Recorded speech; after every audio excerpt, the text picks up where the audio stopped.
পৰিৱৰ্তন প্ৰেজেন্টেশ্যনটোৰ কাৰণে সো স্ক্ৰীনখন আপোনালোকে দেখিছে সকলোৱে দেখিছো ওকে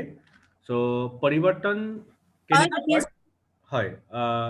মডিকেয়াৰৰ একচুয়ালি কেনেকুৱা হয় যে আমি মডিকেয়াৰত যেতিয়া আমি আহো আহিলে কি হয়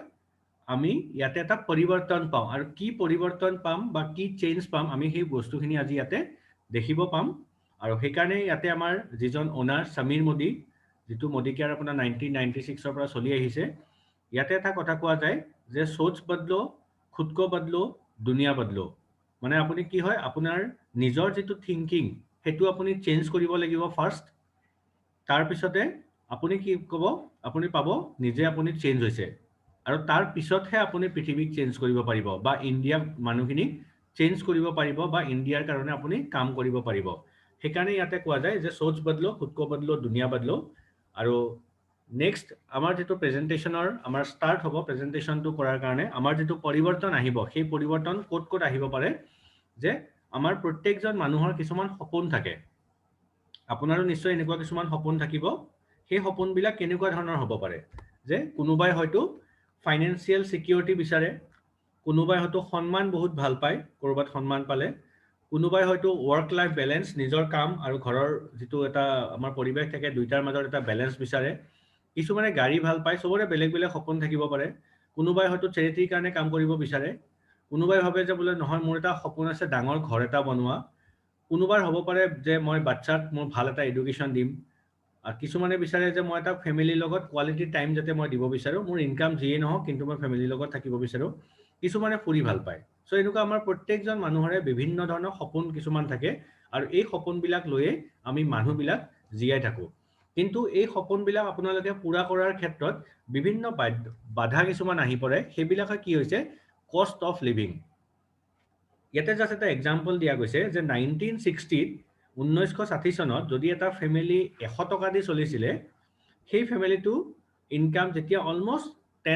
1000 rupees হৈছে তেতিয়ালে তেখেতসকলে 1980 ত ভালদৰে চলিব পৰা আছিলে 2020 ত হয়তো এটা ফ্যামিলি যদি ইনকাম 10000 টকা আছিলে আজিৰ দিনত 2020 ত 21 হল এতিয়া মিনিমাম যদি ফ্যামিলিটোৰ ইনকাম পাৰ মান্থ 1 লাখ টকা এটা নহয় তেখেতে কিন্তু এটা ভাল ষ্টেণ্ডাৰ্ড লাইফ জীয়াই থাকিব নোৱাৰে কাৰণ কিহৰ কাৰণে আমাৰ যেটো কষ্ট অফ লিভিং হেতু আমাৰ বাঢ়ি গৈ আছে আৰু কষ্ট অফ লিভিং বাঢ়া মানে কি হ'ব আমাৰ বিভিন্ন ঠাইত যিমান ধৰণৰ খৰচ আছে খৰচ বিলাকো বাঢ়ি গৈছে সো এই কাৰণে আমি তাৰ অনুপাতে আমাৰ ইনকামটো বঢ়াব লাগিব কিন্তু আমাৰ ইনকামটো বঢ়োৱাৰ কিবা ৰাস্তা আছে জানো আপোনালোকে নিজেই জানে আপোনালোকে বিভিন্ন মানুহ লগ পাব আজিৰ দিনত 1 লাখ টকা এটা যদি ইনকাম পোৱাটো ইমান ইজি নহয় কাৰণ কি হৈছে কম্পিটিশন প্লাস তাৰ লগতে যদি কোনোবা জনে পায়ো তেখেতৰ বহুত মানে কষ্ট কৰিব লাগিব হয়তো এই ইনকামটো পাবৰ কাৰণে সো গতিকে কি হয় আমি নিজৰ যেটো সপোন আছিল সেই সপোনটো ভালদৰে আমি পুৰা কৰিব নোৱাৰো সো আপোনাৰ যেটো সপোন আছিল এতিয়া আপুনি সপোনটো পুৰা কেনেকৈ কৰিব কেনেকৈ পাব বিচাৰিব সপোনটো কিবা যদি ৰাস্তা আছে আপোনাৰ লগত বহুত ভাল যদি ৰাস্তা নাই আমি কিন্তু আপোনাক এই ৰাস্তাটো দিব পাৰো যৰ পৰা আপুনি এটা ভাল এটা ইনকাম কৰিব পাৰে আৰু নিজৰ আপোনাৰ যেটো সপোন সেই সপোনটো পুৰা কৰিব পাৰে আৰু মই ইয়াতে এটা কথা কৈ দিও বহুত মানুহৰ লাইফত গোল নাথাকে সপোন নাথাকে সো সেইখিনি মানুহৰ কাৰণে কিন্তু আপুনি যিমান ট্ৰেনিং দিয়ক যিমান আইডিয়া দিয়ক যিমান নলেজ দিয়ক কোনো কামত নাহিব বহুত মানুহে ভাবে হয়তো আপোনাৰ 60% মানুহ এনেকুৱা হইব ঠিক আছে মই চলি গৈ আছো নহয় হ'ব আৰু খাইবই জীয়াই আছো কিন্তু হয়তো 40% এনেকুৱা মানুহ আছে যিখিনি মানুহৰ হয়তো এটা সপোন আছে এটা গোল আছে লাইফৰ প্ৰতি মই কি পাম কি এচিভ কৰিম তো হেনেকুৱা মানুহখিনিৰ ক্ষেত্ৰতে আপোনাৰ এই ট্ৰেনিং মিটিং বিলাকৰ এটা মূল্য এটা থাকি যায় এতিয়া কি হয় আমি সপোন যিখিনি আছে তাৰ কাৰণে আমাক এটা ইনকাম লাগিব পাৰ্মানেন্টলি ভাল এটা ইনকাম লাগিব ইনকামটো কৰাৰ ক্ষেত্ৰত আমাৰ কি হয় আমি কি কাম কৰো আমাৰ দুটা সিস্টেম আছে এটা হৈছে আমি ডিপেন্ডেন্সি প্ল্যান বুলি কওঁ ডিপেন্ডেন্সি প্ল্যান মানে কেনেকুৱা যাব আপুনি অলমোস্ট 20-25 ইয়াৰ্স লৈকে আপুনি প্ৰথমতে পঢ়া শুনা কৰিলে তাৰ পিছত কি কৰে আপুনি চাকৰিত জয়েন কৰে আৰু কেতিয়ালৈকে চাকৰি কৰিব 60 ইয়াৰ্স লৈকে তাৰ মানে আপোনাৰ এটা 40 ইয়াৰ্স আপুনি এটা 40 বছৰ এক্টিভ ইনকামৰ লগত জড়িত থাকে যত আপুনি কষ্ট কৰিব তাৰ বিনিময়ত আপুনি ইনকাম পাব আৰু কি লিখা আছে ইয়াতে নো ওয়াৰ্ক যদি আপুনি কাম নকৰে আপুনি কিন্তু ইনকাম নাপায় আপুনি 40 ইয়াৰ্স কাম কৰিব কিন্তু মনত ৰাখিব 40 ইয়াৰ্স আপুনি কাম কৰিব লাগিব ৰিটায়াৰমেন্টৰ লৈকে আৰু তাৰ পিছতো কি হ'ব যদি আপুনি কাম নকৰে কিন্তু আপোনাৰ তাত 1 টকাও ইনকাম নাহে ঠিক আছে ইয়াৰ ভিতৰত কি আহিব পাৰে এমপ্লয়ি যিসকলে চাকৰিয়াল কৰে সেলফ এমপ্লয়েড যেনেকৈ আপোনাৰ দোকান চোকান চলোৱা মানুহবিলাক এনেকুৱা খেতি চেতি কৰা মানুহবিলাক হ'ব পাৰে তাৰপিছতে প্ৰফেচনেল যেনেকৈ ডক্টৰছ হওক CAS হওক ইঞ্জিনিয়াৰ্ছ হওক যিকোনো ধৰণৰ প্ৰফেশ্যন হ'ব পাৰে ইয়াতে আমি কোনো প্ৰফেশ্যন বেয়া বুলি কোৱা নাই কিন্তু ডিপেন্ডেন্সি প্লেনটোৰ ওপৰত কথা কৈ আছো যে আমি ইয়াতে ইনকাম তেতিয়াহে পাম যেতিয়া আমি কাম কৰিম আৰু তাৰ বিপৰীতে এটা সিস্টেম আছে যিটো কোৱা যায় পেসিভ ইনকাম সোৰ্স আগৰটো কি আছিল আমাৰ ডিপেন্ডেন্সি প্লেন আৰু এটো কোৱা যায় পেসিভ ইনকাম সোৰ্স যেটোক আপোনাৰ মডিকেয়াৰত আজাদি প্লেন বুলি কোৱা যায় আৰু এই বিজনেছটোত কি হয় 2 to 5 ইয়াৰ্স আপুনি ভালদৰে কাম কৰিব লাগে ইয়াতে আপুনি কিমান কৰিছিলে 40 ইয়াৰ্স আপুনি কাম কৰিব তাৰ পিছত হয়তো আপোনাৰ কমান পইচা জমা হ'ব বা আপুনি যেতিয়া কিন্তু এই 40 ইয়াৰ্সৰ ভিতৰত কাম কৰা এৰি দিব আপোনাৰ ইনকাম নোহোৱা হৈ যাব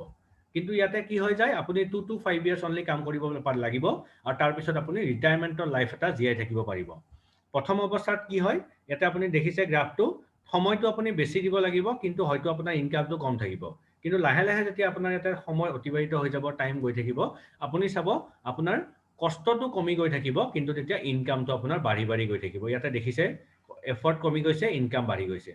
আৰু এই পেসিভ ইনকাম কেনেকুৱা ধৰণৰ পৰা আহিব পাৰে হয়তো আপুনি এখন ধুনীয়া কিতাপ লিখিছে কিতাপখন যিমান সেল যাব তাৰ পৰা ৰয়েলটি পাব তাৰ পৰা পেসিভ ইনকাম আহিব পাৰে আপুনি ভাল গান গায় আপোনাৰ গান এটা ৰেকৰ্ডিং হল যিমান চলিব ডাউনলোড হ'ব ক'বাত সিডি বেচিব আপুনি হয়তো তাৰ পৰা ৰয়েলটি পাই থাকিব আপুনি কৰবাত ইনভেষ্টমেন্ট কৰিছে এক্সাম্পল মই দিব পাৰো যে এটো হয়তো আপোনাৰ তাত বহুত পইচা আছে আপুনি ভাড়া ঘৰ কিছুমান বনাই দিছে আপোনাৰ বঢ়িয়াকৈ ভাড়া ইনকাম পাই আছে পেসিভ ইনকাম লাইফ লং চলি আছে আৰু তাৰ পিছত নেক্সট যেটো অপৰচুনিটি যেটো 1950 পৰা গোটেই ওয়াৰ্ল্ডত চলি আহিছে হেতু হৈছে আপোনাৰ ডাইৰেক্ট সেলিং বিজনেস বুলি কোৱা যায় যেটোৰ পৰা আপুনি 2 to 5 ইয়াৰ্স কাম কৰি লাইফৰ কাৰণে ৰিটায়াৰমেন্ট লব লগা হৈ যাব পাৰে আৰু আপুনি ৰিটায়াৰমেন্টৰ লাইফ এটা জিয়াই থাকিব পাৰিব এতিয়া ডাইৰেক্ট সেলিং বিজনেসটো কেনেকুৱা হয় ইয়াৰে মই অকমান আপোনাক এটা সিম্পল আইডিয়া এটা দিম চাব কি হয় আমাৰ এটা ট্ৰেডিশনাল মাৰ্কেট থাকে এটা থাকে ডাইৰেক্ট সেলিং ট্ৰেডিশনাল মাৰ্কেটত কি হয় চাব এক্সাম্পল ধৰক আপুনি এটা কোম্পানী আপুনি কিবা এটা প্ৰডাক্ট বনাইছে হয়তো বলে আপুনি ডিও এটা বনালে আৰু ডিওটো কেনেকুৱা হ'ব হয়তো আপুনি বনাওতে আপোনাৰ ম্যানুফ্যাকচাৰিং কষ্ট বা আপোনাৰ প্ৰফিট মিলাই আপুনি মাৰ্কেটত 35 টকাত বস্তুটো এৰি দিলে তাৰ পিছত কি হয় বস্তুবিলাকটো ডাইৰেক্টলি আপুনি নাপায় মাজত বহুত মানুহ থাকিব ডিস্ট্ৰিবিউটৰ থাকিব সিহঁতে লৈ যাব হোলসেলাৰ বিলাকক দিব ৰিটেইলাৰ বিলাকক দিব বিভিন্ন ধৰণৰ এডভাৰটাইজমেন্ট সেলিব্ৰিটিজ বিলাকে এডভাৰটাইজমেন্ট কৰিব গোটেই বিলাক কৰি পেলাই কি হয় আলটিমেটলি প্ৰডাক্টৰ MRP ম্যাক্সিমাম ৰিটেইল প্ৰাইস যেটো 100 रुपीस এটা থাকে তো কি হয় 35 টকাৰ বস্তুটো আপুনি 100 रुपीसত কিনিব লগা হয় কাৰণ এই মানুহবিলাকক আপুনি কষ্টৰ পইচাটো দিব লগা হয় কাৰণ আপোনাৰটো ডাইৰেক্টলি কোম্পানীৰ পৰা বস্তুটো নাহে কিন্তু কি হয় ডাইৰেক্ট সেলিং যেটো সিস্টেম সেই সিস্টেমটো কি হয় যিসকলে এই কাৰণে বুজি পায় তেখেতসকলে আগবাঢ়ে ডাইৰেক্ট সেলিং সিস্টেমত কি হয় এই বস্তুটো যেটো বনিল এটো কোম্পানীৰ পৰা ডাইৰেক্টলি আপোনাৰ তাত গুচি যায় সেই কাৰণে ইয়াকে কোৱা যায় ডাইৰেক্ট সেলিং আৰু ইয়াতে কি হয় মাজৰ যেটো আপুনি দেখিলে ইয়াতে 35 ৰ পৰা আপুনি 100 रुपीसত কিনিছিলে ইয়াতে যেহেতুকে মাজৰ মানুহ নাই ডাইৰেক্টলি কোম্পানীৰ পৰা দিছে সো মাজৰ এই যেটো 65 रुपीस এটা এক্সাম্পল হিচাপে দিয়া গৈছে এই পইচাটো আপুনি আৰ্নিং কৰিব পাৰে হেতুৱে হৈছে ডাইৰেক্ট সেলিং বিজনেস বা হেতুৱে হৈছে আমাৰ মডিকেয়াৰৰ সিস্টেম সো এটা আপুনি নিজে ভাবক যে আপুনি এই মানুহখিনি খুৱাই থাকিব নে আপুনি নিজে পইচাটো নিজে ইনকাম কৰিব বিচাৰিব এই মাজৰ পইচাখিনি আমাৰ যিবিলাক আগৰ স্লাইডছ হ'ব আমি হিবিলাক গম পাই থাকিম প্ৰেজেন্টেশনখিনি সো প্ৰথম বেনিফিট যদি আমি চাও যদি আপুনি ডাইৰেক্ট সেলিং বিজনেছত আহে এটো এটা এনেকুৱা বিজনেস যত আপোনাৰ জিৰো ইনভেষ্টমেন্ট হয় যেহেতুকে কোনো ধৰণৰ আপোনাৰ ইয়াতে ইনভেষ্টমেন্ট নাথাকে পইচা পাতিৰ কোনো ধৰণৰ আপোনাৰ ৰিস্কো নাই আৰু আজিৰ দিনত দেখিছে আপোনালোকে লকডাউনৰ সময়ত বা বিভিন্ন ক্ষেত্ৰত যেতিয়া আপোনাৰ মাৰ্কেট ডাউন হয় যিসকলে হিউজ ইনভেষ্টমেন্ট কৰে কিমান টেনচনত থাকিবলগীয়া হয় আৰু আপুনি এনেকুৱা এটা বিজনেস কৰিব গৈ আছে যেটো বিজনেসত আপুনি একো পইচা পাতি ইনভেষ্টমেন্ট কৰিব নালাগে আপুনি 5 বছৰ কাম কৰি মিনিমাম ভালদৰে এটা ৰিটায়াৰমেন্টৰ লাইফ জিয়াই থাকিব পাৰিব আৰু নিজৰ সপোন পুৰা কৰিব পাৰিব ভাল এটা ইনকামৰ হৈতে 3 নম্বৰ আনলিমিটেড ইনকাম আপুনি ইয়াতে পাব পাৰিব কোনো ইনকামৰ লিমিট নাই আপুনি নিজৰ ইনকাম নিজে ডিসাইড কৰিব পাৰিব এটো এটা ফ্যামিলি বিজনেস হয় বিজনেসটো ট্ৰান্সফাৰেবল হয় এটা এক্সাম্পল যদি আমি এটা দিব বিচাৰো যে হয়তো আপোনাৰ কোনোবা এজন মানুহ ডক্টৰ হল তেখেতৰ ল'ৰা ছোৱালী হয়তো ডক্টৰ নহবও পাৰে কোৱালিফিকেশন নাথাকিবও পাৰে বা আপুনি এখন দোকান খুলিলে হয়তো আপোনাৰ ফ্যামিলি বা নেক্সট জেনাৰেশনে দোকানখন নচলাও বুলি ভাবিব পাৰে কিন্তু এই বিজনেসটো কি হয় বাই ডিফল্ট মানুহজন মেইন মানুহজন যেতিয়া নাথাকে তেতিয়া কি হ'ব সেই বিজনেসটো অটোমেটিকলি নেক্সট জেনাৰেশনলৈকে ট্ৰান্সফাৰ হৈ যায় যেটো লেভেল পজিশনত ইনকাম পাই আছিল বাই ডিফল্ট হেখিনি অটোমেটিকলি ট্ৰান্সফাৰ হৈ যায় সো ইমান সুবিধাজনক বিজনেস আপুনি ক'ত পাব চাওক ইয়াতে কি হয় আপোনাৰ কোনো ধৰণৰ প্ৰিভিয়াছ এক্সপিৰিয়েন্সৰ ৰিকুৱাৰমেণ্ট নহয় ইয়াতে আপোনাক সকলো ধৰণৰ ট্ৰেইনিং ফ্ৰী অফ কষ্ট দিয়া যাব আপুনি MBA কোৰ্স কৰিলে হয়তো আপোনাৰ 15-20 লাখ 30 লাখ টকা খৰচ কৰিব লাগে 4-5 বছৰ পঢ়িব লাগিব তাৰ পিছত আপুনি গ্যাৰান্টি দি ক'ব পাৰিব মানে আপুনি 1 লাখ টকা ইনকাম কৰিব পাৰিব কিন্তু ইয়াতে যদি আপুনি আহি যায় ফ্ৰী অফ কষ্ট গোটেই ট্ৰেইনিং বিলাক পাব মেনেজমেন্ট ট্ৰেইনিং পাব পাৰ্সনালিটি ডেভেলপমেন্ট ট্ৰেইনিং পাব মানুহৰ লগত কথা কোৱাৰ স্কিল শিকিব বিভিন্ন ট্ৰেইনিং মিটিং যেতিয়া এটেন্ড কৰি থাকিব সকলো কথা শিকাই ফ্ৰী অফ কষ্ট আপোনাক 3 বছৰৰ ভিতৰত যত আপুনি MBA কোৰ্স কমপ্লিট কৰি হয়তো ভাল এটা ইনকামলৈ নাযায় আপুনি ইয়াতে কিন্তু মিনিমাম 3 ইয়াৰ্স যদি ভালদৰে কাম কৰি যায় মিনিমাম এটলিষ্ট 1.5 লাখ টকা ইনকাম ধুনিয়াকৈ আপোনাৰ আহি থাকিব কোনো ধৰণৰ বেলেগ কোৰ্স কৰা দৰকাৰ নাই ইয়াতে ফ্ৰী গোটেইখিনি আপুনি পাই থাকিব পেসিভ ইনকাম আমি আগতেই কৈ গৈছো ইয়াতে আপুনি যদি 2 to 5 ইয়াৰ্স ভালদৰে লাগি যায় আপুনি এক্টিভলি ইনকাম কৰি নাথাকিলেও কাম কৰি নাথাকিলেও আপোনাৰ ইনকামটো আহি থাকিব আৰম্ভণিতে আপুনি বিজনেসটো পাৰ্ট টাইম হিচাপেও ষ্টাৰ্ট কৰিব পাৰে যদি লগত কিবা আপুনি চাকৰি বা বিজনেস কৰি আছে নহলে আপুনি ফুল টাইম হিচাপেও ইয়াতে কামটো ষ্টাৰ্ট কৰিব পাৰিব কিন্তু তাৰ কাৰণে মই বাৰেপতি কৈ আছো আপুনি ট্ৰেইনিং মিটিং এটেন্ড কৰিব লাগিব ট্ৰেইনিং খিনি ল'ব লাগিব তাৰ পিছতে আপুনি কামটোত আগবাঢ়িব লাগিব আৰু এতিয়া আমি মডিকেয়াৰৰ বিষয়ে অকমান কৈ যাম মডিকেয়াৰটো হৈছে ভাৰতৰ প্ৰথম কোম্পানী 1996 30 মাৰ্চত জন্ম হৈছিল মডিকেয়াৰৰ আৰু আজিৰ দিনত 25 বছৰ কমপ্লিট কৰি 26 বছৰত মডিকেয়াৰ সোমাইছে ভাৰতৰ প্ৰথম কোম্পানী হৈছে মডিকেয়াৰ আৰু মডিকেয়াৰত আমাৰ কোৱা যায় আমাৰ ইয়াতে এটাই প্ৰডাক্ট আছে আৰু সেই প্ৰডাক্টটো হৈছে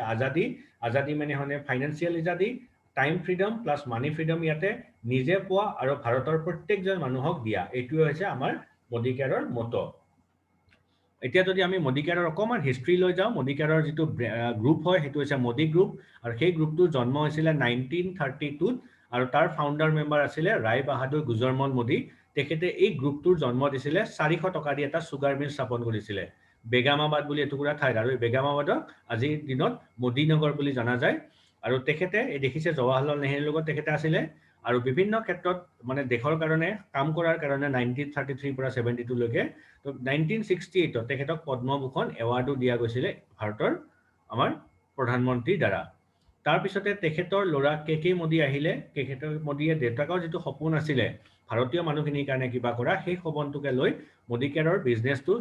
মডি গ্ৰুপৰ যেটো বিজনেস সেই গোটেই বিজনেসটো ভাৰতবৰ্ষৰ লগতে 90 কান্ট্ৰিজলৈকে লৈ যায় আৰু আজিৰ দিনত যদি আমি চাওঁ এপ্ৰক্সিমেট 30,000 এমপ্লয়ি এই মডি গ্ৰুপটোত কাম কৰি আছে আমি নহয় আমি হৈছো বিজনেসমেন আমাক সাপোৰ্ট কৰিবৰ কাৰণে বা এই যেটো গ্ৰুপ আছে এই গ্ৰুপটোত 30,000 এমপ্লয়ি আছে সো হিউজ গ্ৰুপ আপুনি তাৰ লগত এটা জড়িত হবলৈ গৈ আছে তাৰ পিছত তেখেতৰ ল'ৰা মিস্টাৰ সমীৰ মোদী এজন ভিজনাৰী ব্যক্তি আছিল তেখেতে মডিকেয়াৰৰ জন্ম দিছিল আৰু তাৰ পিছতে ফাউন্ডাৰ মেম্বাৰ হয় আমাৰ IDS এৰ যেটো ফাউন্ডাৰ মেম্বাৰ বুলি কোৱা যায় মডিকেয়াৰে হয় আৰু আজিৰ দিনত আমাৰ মডিকেয়াৰত lakhs of consultants জড়িত হৈ আছে বহুত ৰিৱাৰ্ডিং কেৰিয়াৰ অপৰচুনিটি হয় বহুত এৱাৰ্ড পাইছে মডিকেয়াৰে লাহে ধীৰে আপোনালোকে গম পাই থাকিব আৰু আমাৰ যিমান ম্যানুফ্যাকচাৰিং প্ৰডাক্ট হয় সেইবিলাক আমাৰ GMP যেটো আপোনাৰ গুড এন্ড ম্যানুফ্যাকচাৰিং প্ৰ্যাকটিসেস সাৰ্টিফাইড হয় তাৰ লগতে আমাৰ মডিকেয়াৰ ISO 9001 2015 এটা কোম্পানী হয় মডিকেয়াৰত আজিৰ দিনত যদি আপুনি চাই এপ্ৰক্সিমেট 13 ক্যাটাগৰীৰ প্ৰডাক্ট পাব ফুড এন্ড নিউট্ৰিশনৰ প্ৰডাক্ট আছে যেটো আমি ফাৰ্মাসীৰ পৰা দৰব নিকিনি ইয়াৰ পৰা আমি ব্যৱহাৰ কৰিব পাৰিম ফুড সাপ্লিমেন্ট বুলি কয় কালাৰ কসমেটিক্সৰ বিভিন্ন প্ৰডাক্ট পাব স্কিন কেয়াৰৰ প্ৰডাক্ট পাব ফুড এন্ড বেভাৰেজ আছে পাৰ্সোনাল কেয়াৰ প্ৰডাক্ট আছে laundry care home care agricultural product auto care jewellery technology আমাৰ লগত আছে ইলেক্ট্ৰনিক্স আমাৰ লগত আছে SM ওয়াটস আছে ৰিজেন্টলি ডিভাইন বুলি ক্যাটাগৰী এটা লঞ্চ হৈছে তো এনেকে আপুনি বহুত ক্যাটাগৰী প্ৰডাক্ট পাব 600 plus different types of product আমাৰ ইয়াতে আছে আৰু এই যিবিলাক প্ৰডাক্ট এই প্ৰডাক্ট বিলাক আপুনি যদি ঘৰত ব্যৱহাৰ কৰা ষ্টাৰ্ট কৰে আৰু আনক শেয়াৰ কৰা ষ্টাৰ্ট কৰে আপুনি আমাৰ যেটো কোৱা যায় আজাদি এটা ফ্ৰীডমৰ লাইফ হেতু আপুনি জিয়াই থাকিব পাৰিব সমীৰ মোদী যেটো আজাদি প্ল্যান আনলিমিটেড হয় তাৰে কিছুমান আমি যদি বিশেষত্ব জানিব বিচাৰো এই ইন্ডাস্ট্ৰিটো যেটো ডাইৰেক্ট সেলিং ইন্ডাস্ট্ৰি তাৰে ভিতৰত আমাক হাইয়েস্ট পে আউট দিয়ে 62% বাকি যিমান ডাইৰেক্ট সেলিং কোম্পানী আছে তাতকৈ কম দিয়ে হাইয়েস্ট পে আউট দিয়ে আমাৰ 62% মডিকেয়াৰে আপোনাৰ টোটাল বিজনেস ভলিউমৰ ওপৰত এটো এটা একুমুলেটিভ প্ল্যান হয় ইয়াতে আপোনাৰ কেতিয়াও ডাউনফল নহয় আপোনাৰ আগৰ মাহৰ বিজনেসৰ লগত নেক্সট মাহৰ বিজনেস বিলাক এড হৈ গৈ থাকে তাৰ লগতে আপোনাৰ যেটো টাইটেল আপুনি এবাৰ এচিভ কৰিব হেতু আপোনাৰ লাইফ লং চলি থাকিব কোনো ইনভেষ্টমেন্ট কৰিব নালাগে প্ৰডাক্টৰ কোৱালিটি ইন্টাৰনেশনাল হয় 100% satisfaction guarantee থাকিব প্ৰডাক্ট আপুনি ৰিটাৰ্ণো কৰিব পাৰে 1 মান্থৰ ভিতৰত যদি কিবা প্ৰবলেম পায় প্লাস তাৰ লগতে আমাৰ এটা ট্ৰেইনিং সিস্টেম আছে যেটো কোৱা যায় সাকসেস প্ৰিন্সিপলস বাই মডিকেয়াৰ এতিয়া আমি যদি চাও আমাৰ সমীৰ মোদী আজাদি প্ল্যান আনলিমিটেডৰ আপুনি 10 প্ৰকাৰৰ ইনকাম কৰিব পাৰিব আপুনি চাব ইয়াতে আপোনাৰ এখন ঘৰত যিখিনি খৰচ হয় গোটেইখিনি প্লাস এজন মানুহৰ জীৱনত যি ধৰণৰ সুবিধা লাগে গোটেইখিনি আপুনি পাই থাকিব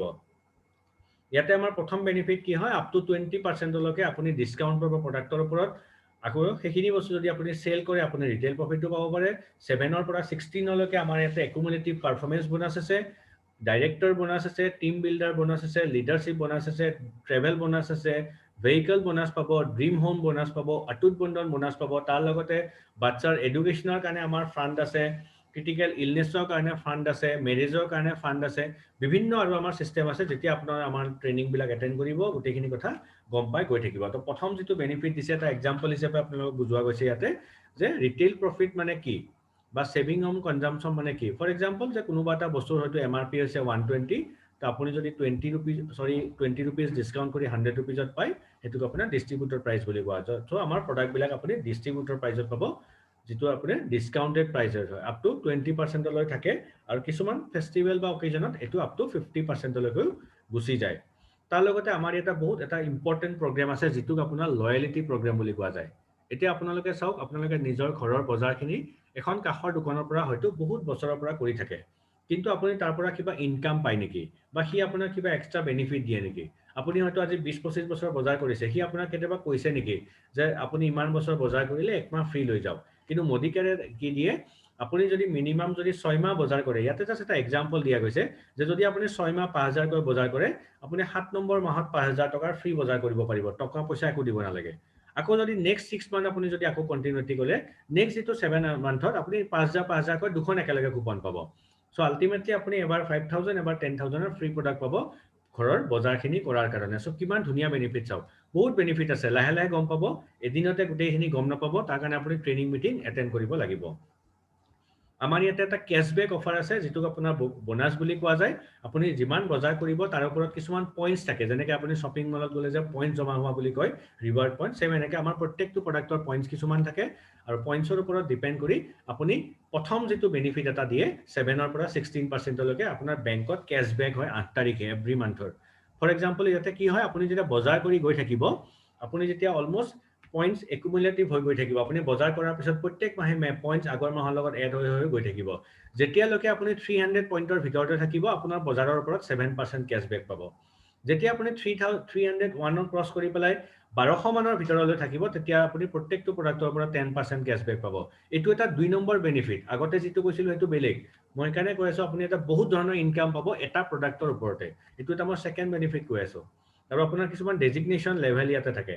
তাৰ লগতে আপুনি ইয়াতে যদি যেতিয়া 1201 ৰ পৰা আপুনি 2700 মানৰ ভিতৰৰ পইণ্টৰ ভিতৰত থাকিব আপোনাৰ ক্যাশবেক হ'ব বেংকৰ একাউণ্টত 13% সেম তেনেকৈ আমি এটো 15% হ'ব আৰু যেতিয়া 4001 পইণ্ট আপোনাৰ লগ হয় একুমুলেটিভ হিচাপে গৈ যেতিয়া ক্ৰছ কৰিব আপুনি এটা ডাইৰেক্টৰ বুলি এটা পজিশন পাব 16% ক্যাশবেক পাব আৰু এটা জাস্ট এটা এক্সাম্পল দিছে যে পাৱাৰ অফ একুমুলেশন মানে কি হয় চাব আপুনি চাও প্ৰথম মাহৰ এটা এক্সাম্পল দিছে ইয়াতে এটা মাহ আছে ইয়াতে এটা ভাগ আছে প্ৰথম মাহত হয়তো আপুনি 200 পইণ্টৰ বিজনেস কৰিলে বা বজাৰ কৰিলে আপুনি অকলে বা আপোনাৰ টিমৰ জনে নহওক আপুনি 7% হিচাপে 378 আপোনাৰ ক্যাশবেক আহিলে নেক্সট মান্থত আপুনি চাওক সেম বজাৰ কৰিলে কিন্তু কি হয় একুমুলেটিভ মানে কি হয় আগৰ মাহবিলাকৰ লগত সব বিলাক এড হৈ গৈ থাকে আগৰ যিমান পইণ্ট থাকিব আপুনি জয়নিং কৰাৰ পৰা সব এড হ'ব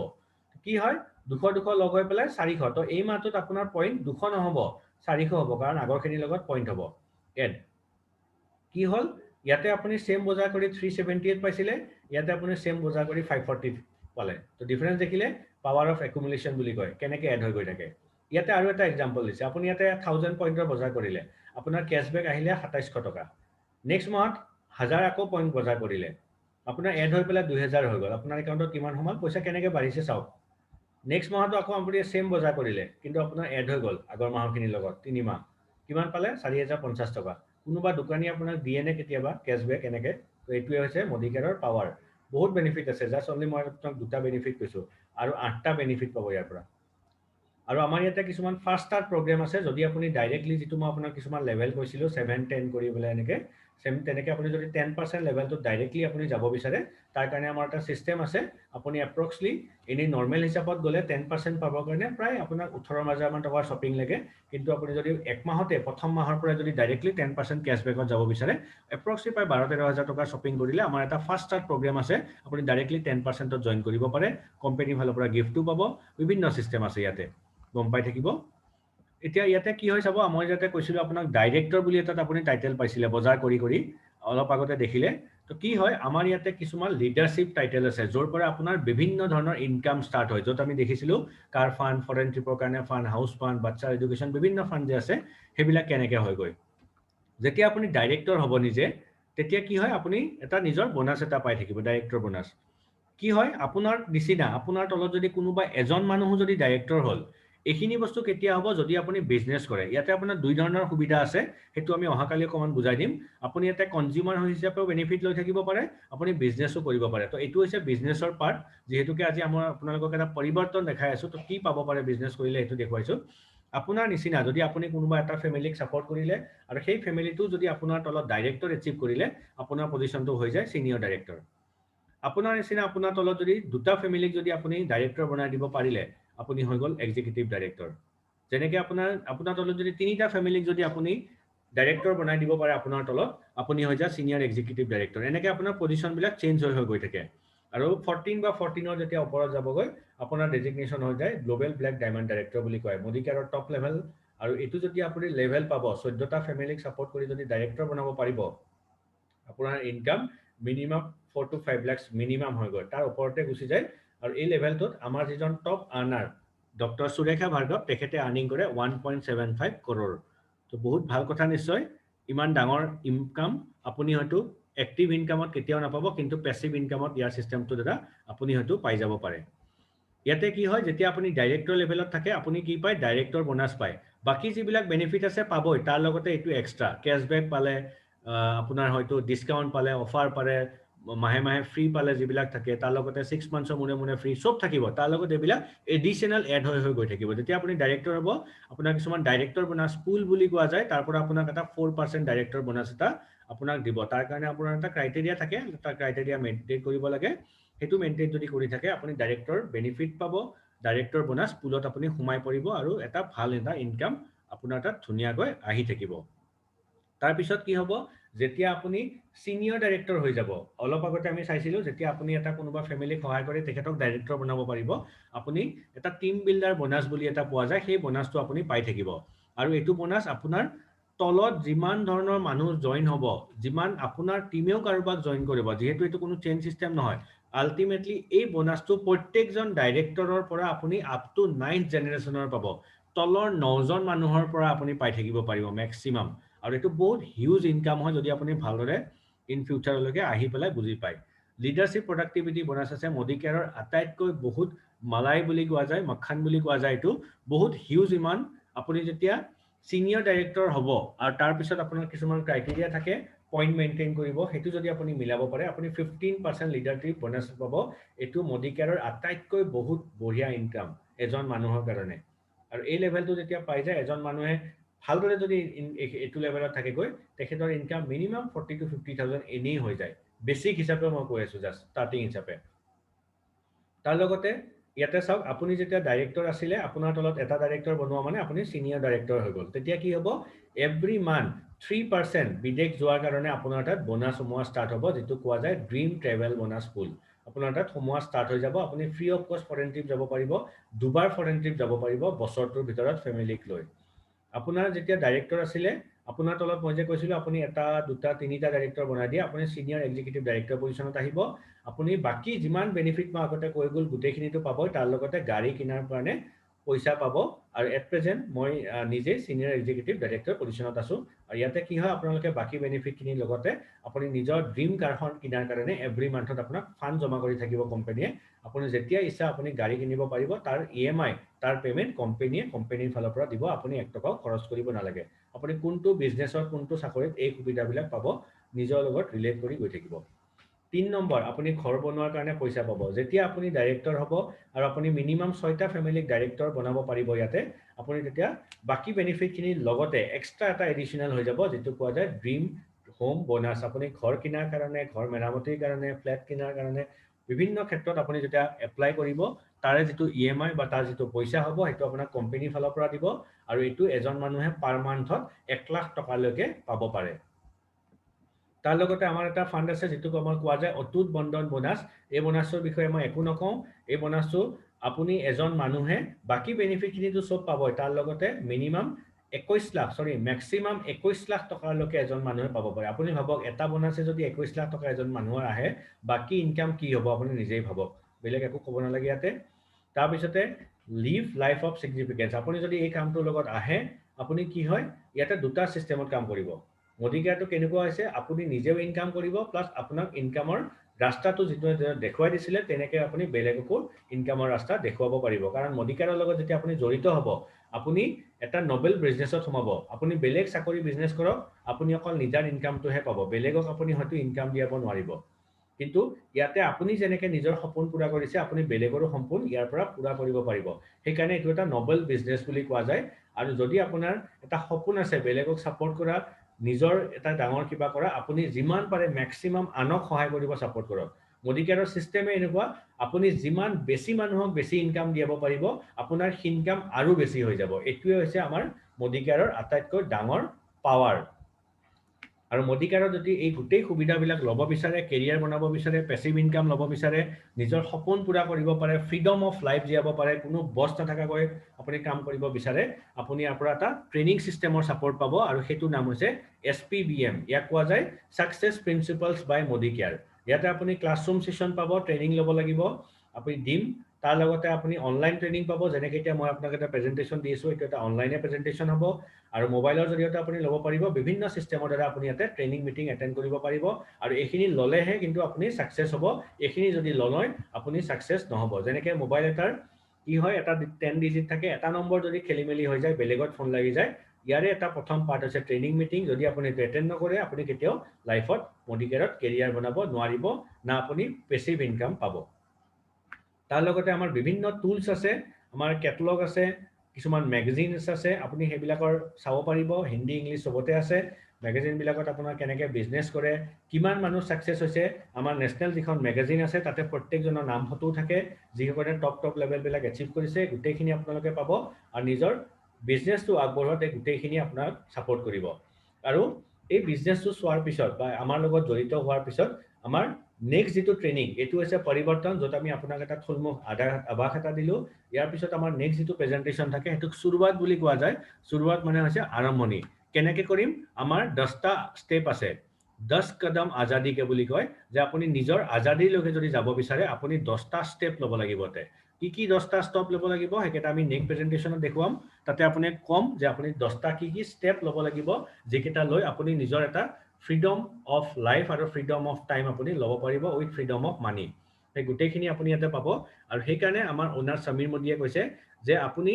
এটা স্টেপ দিয়ক মই আপোনাৰ লগত দুটা দিম with every step you take I will take two আপুনি দুটা স্টেপ দিয়ক কিন্তু মই আপোনাৰ লগত সৰি